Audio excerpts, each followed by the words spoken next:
Across live now to a joint press conference at the conclusion of the 14th Foreign Minister level framework dialogue between India and Australia. Friends from the media, first of all, let me welcome my friend Foreign Minister Penny Wong on her second visit to India as Foreign Minister this year.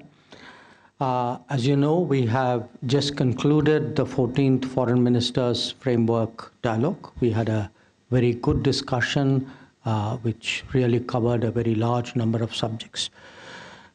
Essentially, on the bilateral side, we took stock of where our ties are.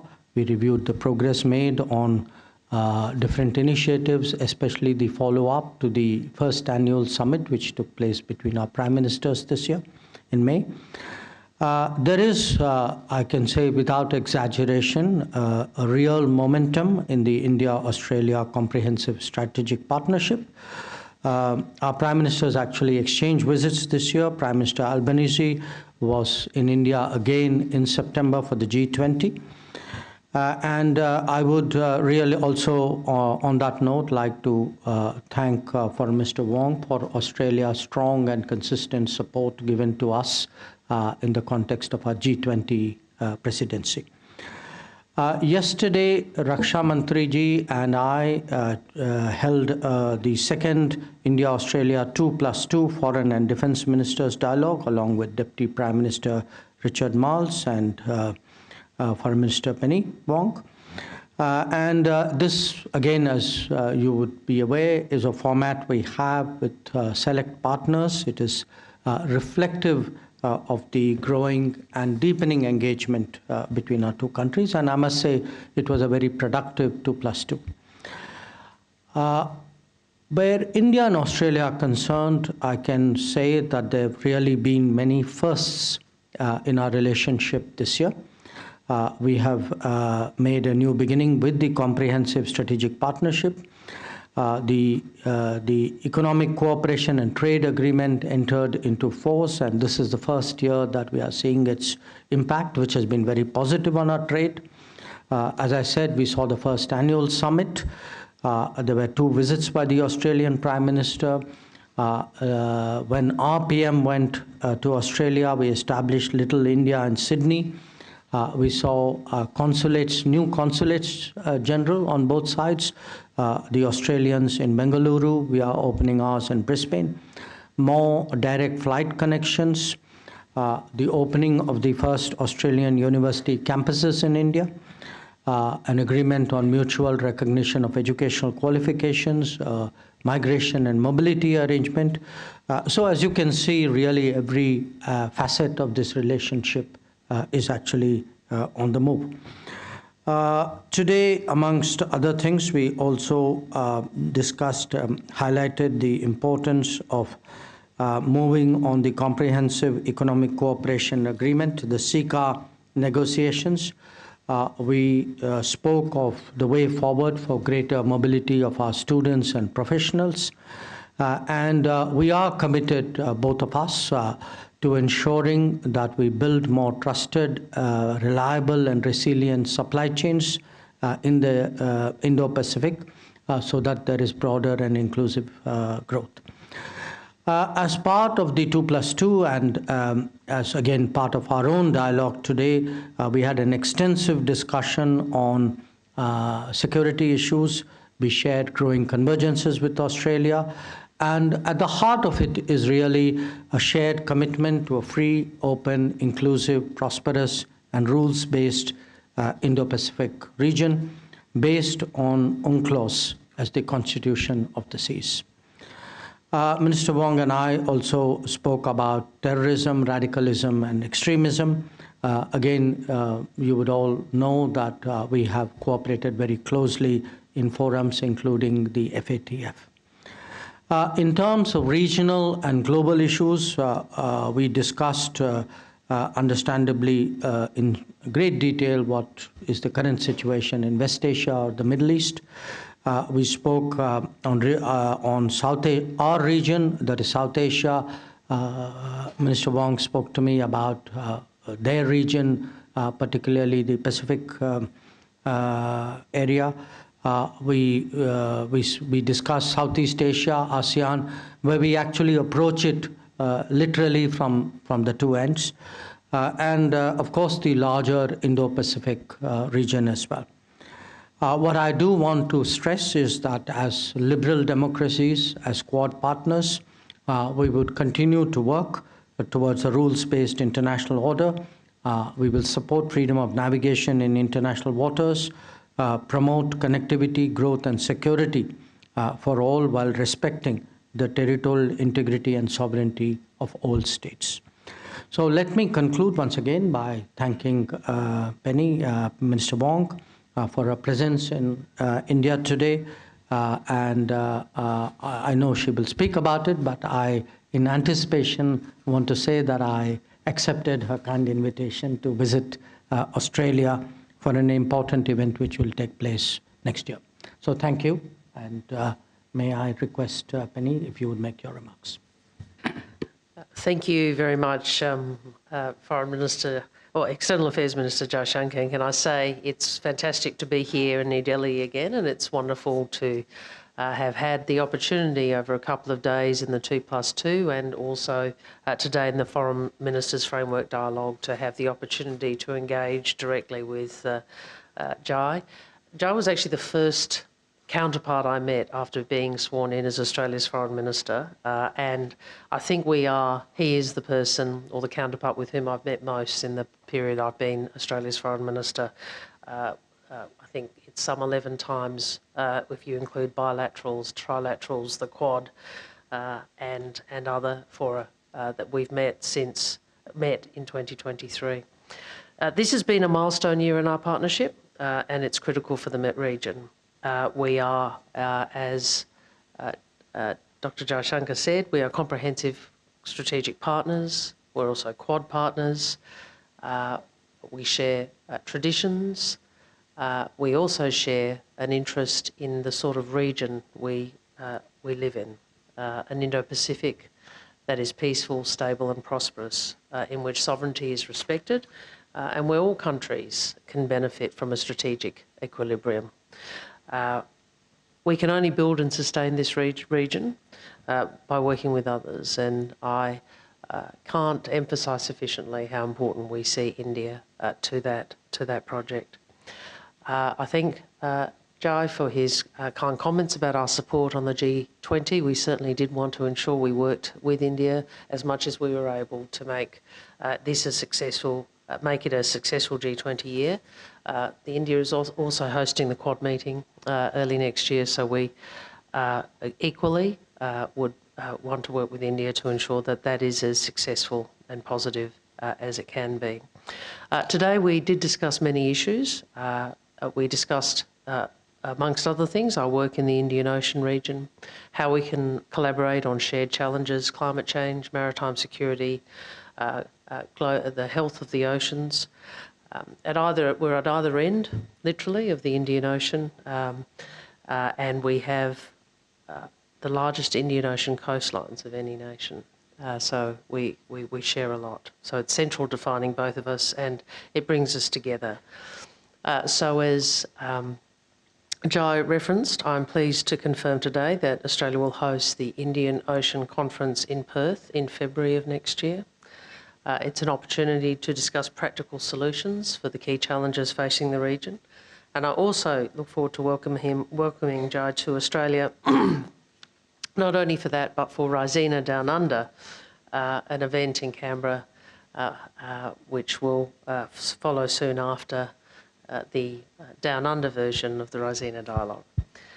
We discussed today the momentum we're seeing in our economic engagement, educational links and people ties more broadly. We're obviously working hard to expand this cooperation, including through a new 1.5-track strategic dialogue. Today I also announced an Australia-Indian audio-visual co-production agreement which has come into force, which we are very interested in and which will, we hope, open up new markets and allow more Australian and Bollywood films and series to reach new audiences. There's a lot we can discuss, but I want to close the opening remarks by again reiterating my thanks to Jai for his intellectual contribution to multilateral and regional issues, for his personal engagement and for ensuring that he is such a competent and insightful partner for us as we continue to grow this very important bilateral relationship. Thank you, Honourable Ministers. If I could open the floor for questions. Let me start. Okay, why don't you start? Yeah, please, microphone behind you. Please introduce yourself and the organization you represent. Hello, Ministers. This is Rishabh from Times. Now, my question is to External Affairs Minister Dr. S. Jaishankar. Dr. Jaishankar, in the meeting yesterday and today with your counterpart, was Israel-Hamas conflict discussed? And I would take this opportunity to even ask a question to you, Senator. Senator, if we can ask, was there commonality between the status that India and Australia take on Israel-Hamas war, or are there divergences as well between the two countries on this very topic, Israel-Hamas conflict? Well, we've had different occasions to put out our position because, as you know, since October 7th, there have been numerous conversations at the Prime Minister's level, at my level. The spokesperson has also spoken. So let me sort of stitch it all together and in a way summarize what is our position. There are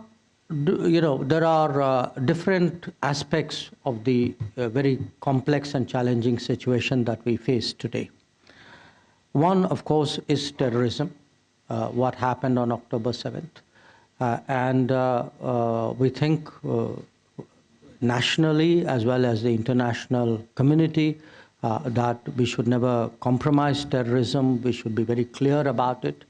So there is that, therefore, that basket, and to it also the hostages issue. There's a second set of issues, and this is the humanitarian crisis that we see in Gaza today, the need for humanitarian assistance, which is very urgent, and the observance of international humanitarian law there. So that's the second set of issues. And the third set of issues relate to the rights and the future of the Palestinians. That too has to have a solution. And that solution, in our view and in the view of many countries in the world, can only come from a two-state solution. So today, I would say the consideration of the situation in West Asia is, if you have these three broad sets of issues, we have to find a way by which all of them are addressed. When we hear one asserted at the expense of another, that is not really going to lead to a way forward. So I think the challenge for all of us collectively is that how do all these facets of what is clearly a complicated issue, which has a history to it, how do we deal with all of them? I think that is really what we discussed, and my impression is that the Australian position is very similar to us, but I would leave Minister Penny Wong to speak for herself. Thanks very much, and thank you for the question. The first point I'd make is we are seeing a humanitarian situation in Gaza which is dire. I've described it as catastrophic, and human suffering is widespread, and the world is rightly engaged on this issue. In terms of what Jai has just said, we share the view that what occurred on October 7 was an act of terrorism, and it needs to be unequivocally condemned. We share the view that the hostages should be released, and we repeat our call for that.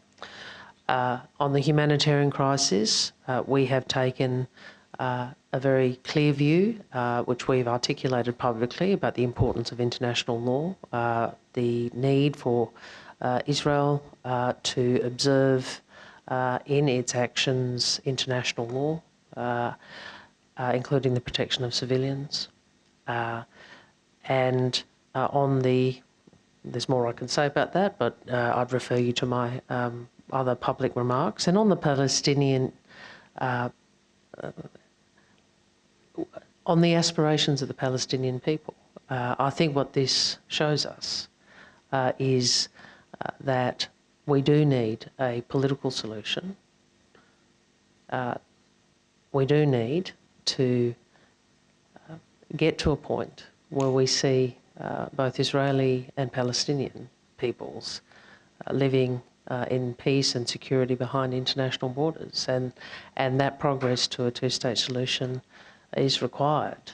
I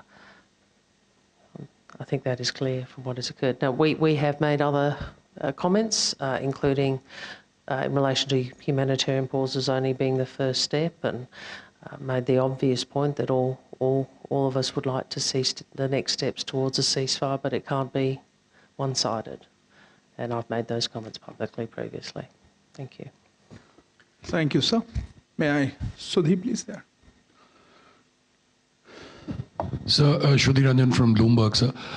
Question to both of you. Was the Quad, the proposed Quad summit discussed between the two ministers? And also, Senator, did you discuss the issue in Japan's exclusive economic zone where one of your Navy divers have been injured because of a Chinese destroyer? Thank you, sir.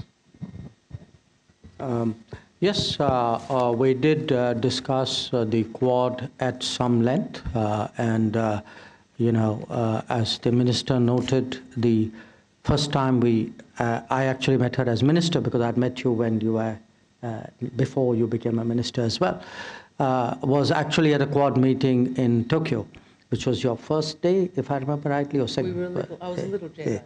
Yes, but the point, which we agreed on is that the Quad has made enormous progress in the last few years.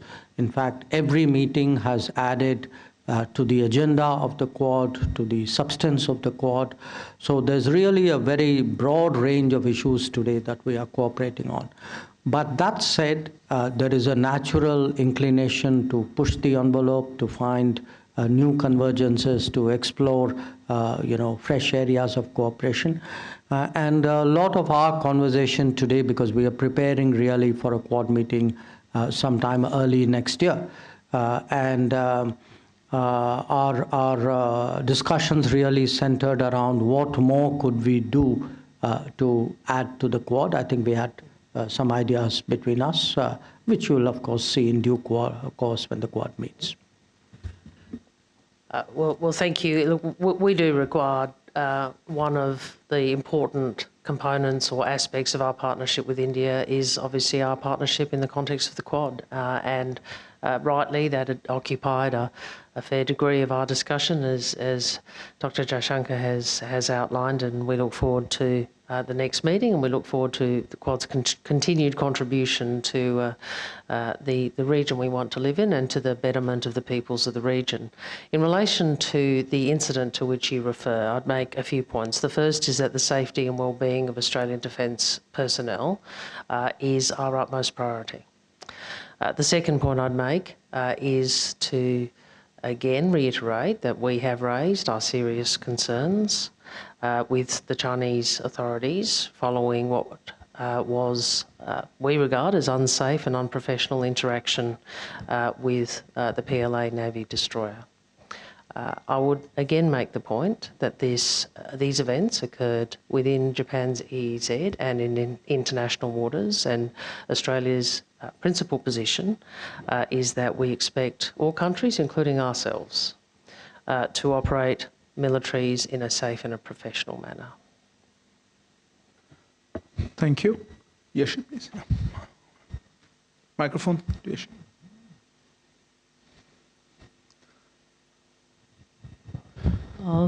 Good afternoon. This is Yeshi Seli from the New Indian Express. Senator Wong had mentioned yesterday that China, for both India and Australia, was the biggest trade partner and the biggest security anxiety. Can you elaborate a bit on that?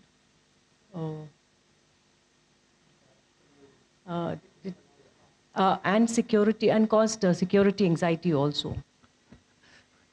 I'm not sure I used the phrase anxiety, but that's okay.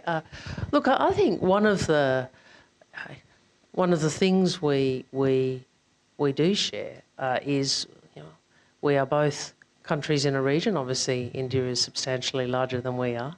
A region which is undergoing a lot of change, and we want to be part of shaping and influencing that change.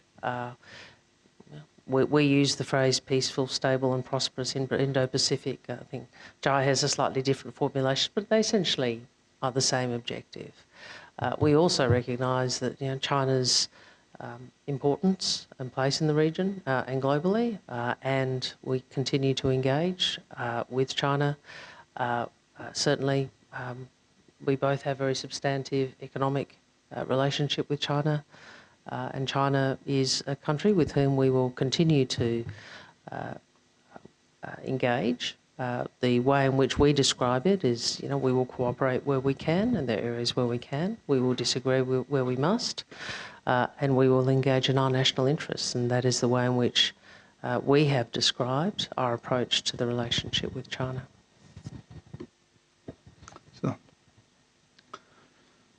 My question is to Foreign Minister Jaishankar. Sir, was a diplomatic standoff between India and Canada discussed?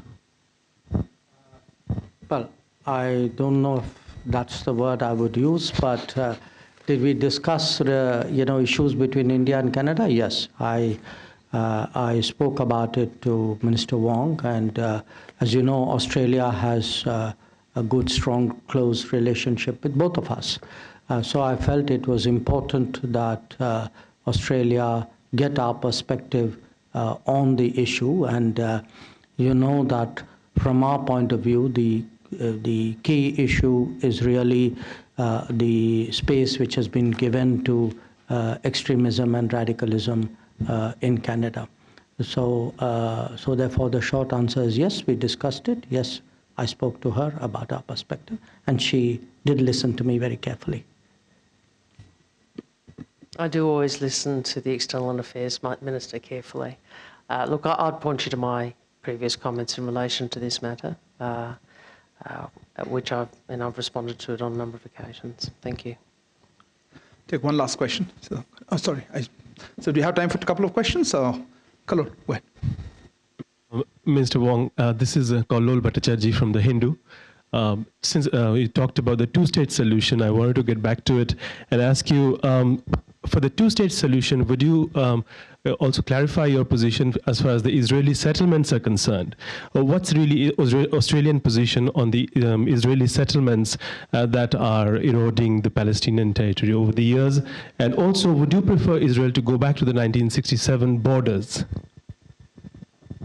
First, the matter of borders, I think, by definition, is a subject of negotiation in the context of a two-state solution. But on the issue of settlements, yes, I can be very clear that Australia has, under this government, expressed its view that the settlements are contrary to international law and unhelpful to progress towards a two-state solution. I think we are out of time, sir. And thank you all for joining us. Apologies in the next time. Apologies. Thank you very much for joining us. Good afternoon. Please wait for the ministers to leave.